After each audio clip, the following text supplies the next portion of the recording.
cuenta que en 1816, al examinar a una joven enferma cuya gordura hacía difícil oír los latidos del corazón y recordando su juego de niños que había visto, Laennec enrolló una hoja de papel en forma de cilindro, aplicó uno de los extremos sobre el pecho de la paciente y el otro a su propio oído, y pudo oír el corazón de una manera más clara y más distinta de lo que jamás había escuchado mediante la aplicación del oído desnudo.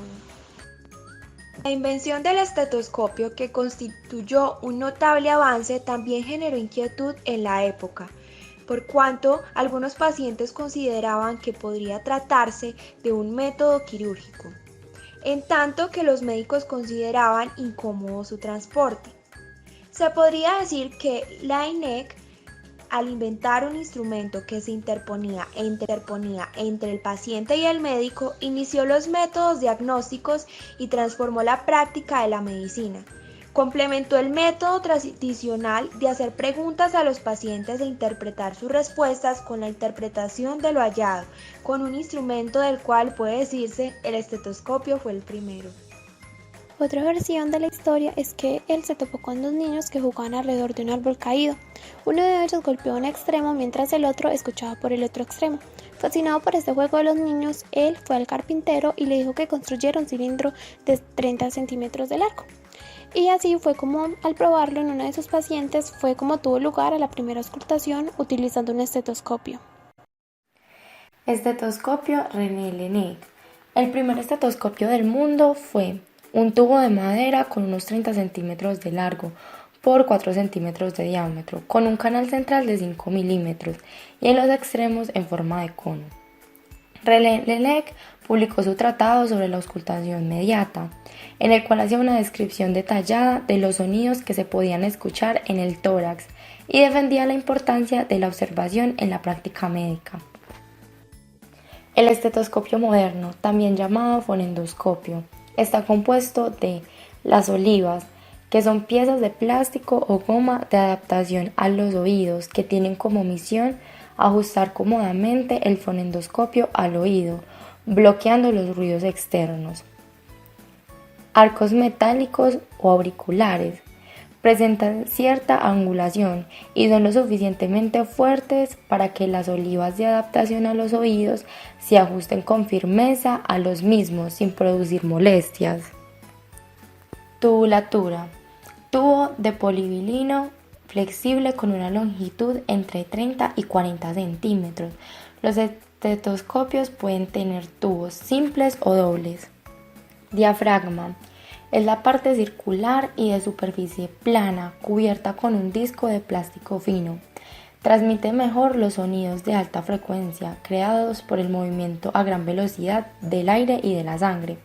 Se utiliza fundamentalmente para oír los sonidos intestinales, pulmonares y cardíacos.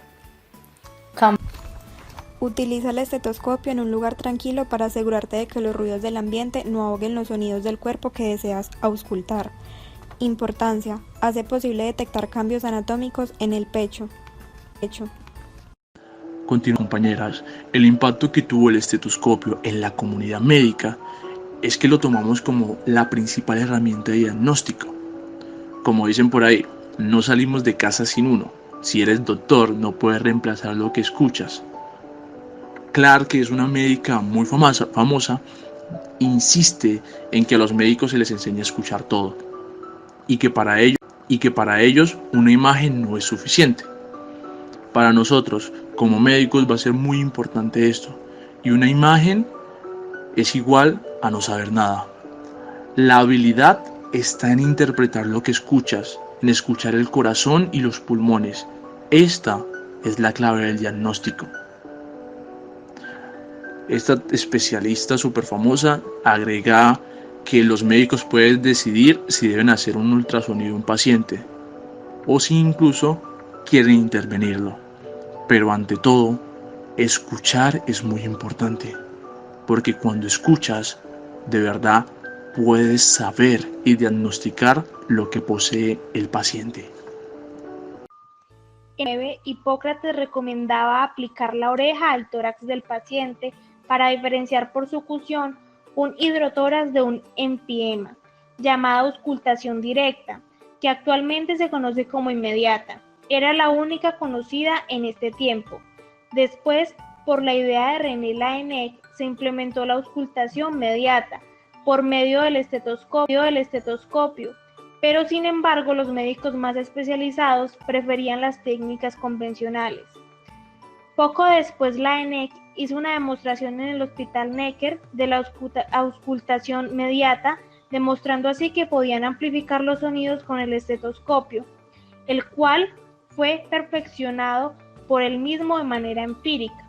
Y hasta el día de hoy, la auscultación mediata se sigue utilizando muy frecuentemente en el ámbito de todas las ramas de la medicina, inclusive en la veterinaria, ya que gracias al estetoscopio podemos detectar los sonidos del cuerpo humano como señales que viajan a través de los tubos llenos de aire del estetoscopio y llegan al oído del médico, pudiendo así diagnosticar diferentes anomalías de forma muy eficiente.